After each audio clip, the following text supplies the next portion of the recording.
Alright guys, 2024 Nissan Rogue. I'm doing the cabin filter.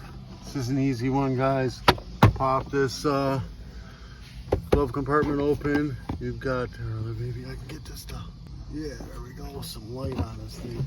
Just tab right here. Just pull it. You gotta pull it and pull this out at the same time. It'll come right on out. And then there's a little tab back there that stabs in, right? Alright. Now you pay attention to the arrow. The arrow's pointing down. Pull the filter out. It's a bit dirty. Not bad though, right?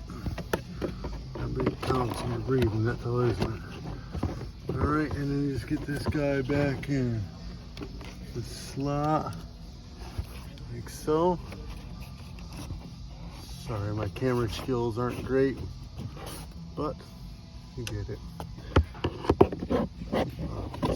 Slide this back in like that, and you push it down until it clicks. There you go. I'll put the parts in the description below, guys. Just click the link. Peace.